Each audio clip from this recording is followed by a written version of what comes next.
વિરામ બાદ નજર અન્ય સમાચારો પર કરીએ તો આગામી 2 નવેમ્બરથી ભક્તિના પ્રતીક સ્વરૂપ ગિરનારની લીલી પરિક્રમા શરૂ થનાર છે.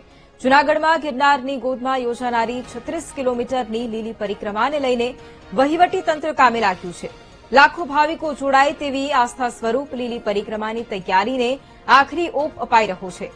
દર વર્ષની જેમ આ વર્ષે પણ પ્લાસ્ટિક મુક્ત ગિરનાર અભિયાન પર ભાર મૂકવામાં આવ્યો છે, જેને લઈને લોકોને પ્લાસ્ટિકની વસ્તુઓ લઈ જવાની મનાઈ રહેશે. પરિક્રમા પ્રવેશ દ્વાર પર સઘન ચેકિંગ કરવામાં આવશે અને ગેરકાયદે પ્લાસ્ટિક અંદર લઈ જનારાઓ સામે દંડાત્મક કાર્યવાહી કરવામાં આવશે. પરિક્રમા રૂટ પર પીવાના શુદ્ધ પાણીની વ્યવસ્થા કરવામાં આવી છે. 42 જેટલી 5000 લીટરની પાણીની ટાંકી ગોઠવાઈ છે.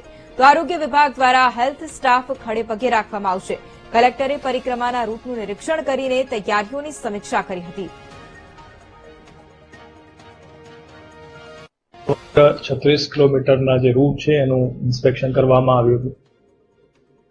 આ ઇન્સ્પેક્શન દરમિયાન ખાસ તો જે જંગલ વિસ્તારના જે રસ્તા છે એના રિપેરિંગ, પોલીસ અને ફોરેસ્ટની જે રાઉટીના પોઈન્ટ, સ્વાસ્થ્ય માટેની સુવિધાના પોઈન્ટ, પીવાના પાણીના જે પોઈન્ટ છે અને આ વિસ્તારમાં ઇલેક્ટ્રિસિટી જરૂરી પ્રોવાઈડ કરી અને લાઇટિંગની જે વ્યવસ્થા કરવાની થાય છે એનું ઇન્સ્પેક્શન કરવામાં આવ્યું. મોટાભાગની જે તમામ સુવિધા ઊભી કરવાની થાય છે એની તૈયારી પૂર્ણ કરી લેવામાં આવી છે. અત્યાર સુધીમાં લગભગ 10 જેટલા અન્ય ક્ષેત્રોએ પરમિશન ફોરેસ્ટ વિભાગ પાસેથી માંગી છે. એની પણ મંજૂરીની પ્રક્રિયા હાલ હાથ ધરવામાં આવી છે.